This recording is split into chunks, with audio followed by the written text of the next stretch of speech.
नमस्कार, आप सभी का स्वागत है श्रद्धा और सबूरी में। आप में से जो लोग भी शिरडी गए होंगे उन्होंने बाबा के समाधि मंदिर में जाकर जरूर दर्शन किए होंगे। क्या आप जानते हैं कि वो समाधि मंदिर किसने बनवाया था, या बाबा ने कैसे प्रेरणा दी थी उस समाधि मंदिर को बनाने के लिए, कैसे उनको आदेश दिया था कि वो जाएं और समाधि मंदिर बनवाएं? ये आज मैं आपको इस कार्यक्रम में बताऊंगा। अगर आपको ये ज्ञानवर्धक लगे तो इसे और भी साईं भक्तों के साथ और अपने परिवार के सदस्यों के साथ जरूर शेयर कीजिएगा। इस कार्यक्रम के दौरान हमने कुछ चित्र इस्तेमाल किए हैं जो कि ऑनलाइन अवेलेबल थे। हम नहीं जानते कि वो किसने खींचे थे, किसने बनाए थे, लेकिन हम प्रार्थना करेंगे कि बाबा सदैव उन पर और उनके परिवार पर अपनी कृपा और आशीर्वाद बनाए रखें, क्योंकि उन्हीं के माध्यम से आज हम बहुत सारी चीजें आपको दिखा पाते हैं, बता पाते हैं, समझा पाते हैं। बाबा जब भी राहता जाया करते थे तो वहां से वो कुछ बीज ले आया करते थे, और ये बीज जो थे फूलों के बीज होते थे। और बाबा द्वारका माइट के साइड में जो जमीन थी उसको प्लेन भी करते रहते थे, और उस पे स्वयं जो है उन बीजों को डालकर पानी दिया करते थे ताकि उस पर चमेली और गेंदे के फूल खिल सकें। और फिर वो इन फूलों को जो शिरडी में आसपास में जो मंदिर थे वहां पर दे दिया करते थे ताकि वो भगवान को अर्पित किए जा सके। ये सिलसिला बहुत वर्षों तक चलता रहा। शिरडी में धीरे धीरे लोगों की जो है वो आने का तांता बढ़ने लग गया, संख्या बढ़ने लग गई।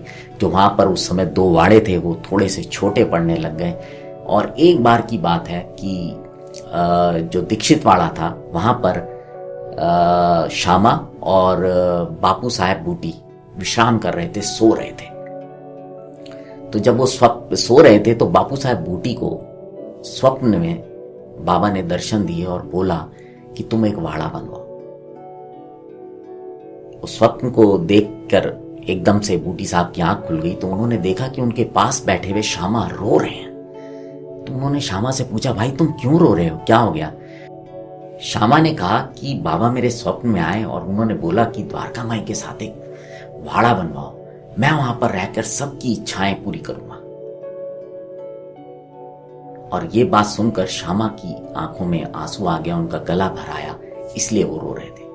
अब जब बूटी साहब ने भी अपना सपना बताया तो उन्हें लगा कि ये तो हैरानी की बात है। और इस प्रकार से बाबा ने स्वप्न में आके बापू साहेब बूटी, जो कि उनको प्यार से और सम्मान से कहा जाता था, असल में उनका नाम था गोपाल राव मुकुंद बूटी, वो नागपुर के एक बहुत ही प्रतिष्ठित सेठ थे। और ये जो वाड़ा बना ये पूरा पत्थर से बनाया और इसका काम 1915 में शुरू हुआ था। और इस काम की जो देखरेख थी वो काका साहेब दीक्षित, श्यामा और जो कुछ भक्त थे वो किया करते थे, क्योंकि ये उस जमाने के हिसाब से आज भी आप देख सकते हैं कि वो कितना बड़ा भवन है, उसमें एक बेसमेंट भी थी। और बाबा भी आते जाते जब वो लैंडी बाग जाया करते थे रास्ते में तो इसको देख लिया करते थे, और कभी कभी कुछ अपने जो सुझाव होते थे बाबा वो भी इसमें दे दिया करते थे। और इस प्रकार से वाड़ा बनना तैयार हो गया। लेकिन जब ये वाड़ा बन रहा था तो बाबा की अचानक ही तबीयत खराब हो गई। तो बूटी सेठ को लगा कि उन्होंने जितना पैसा खर्च किया है, कहा जाता है कि उस जमाने के हिसाब से इसमें 1 लाख रुपए से ज्यादा खर्च हुआ था। बहुत बड़ी रकम होती थी वो उस जमाने में। और उनको लग रहा था कि ये तो मेरा सारा पैसा बेकार चला जाएगा, क्योंकि बाबा की सेहत खराब होती जा रही है। लेकिन बाबा ने कुछ और ही सोच रखा था। उन्होंने अपना शरीर छोड़ने से पहले बोला कि मेरा अब यहाँ पर मन नहीं लगता, मुझे बूटी के वाड़े में ले चलो। और वो जगह आज हम सब के लिए समाधि मंदिर बन गई है।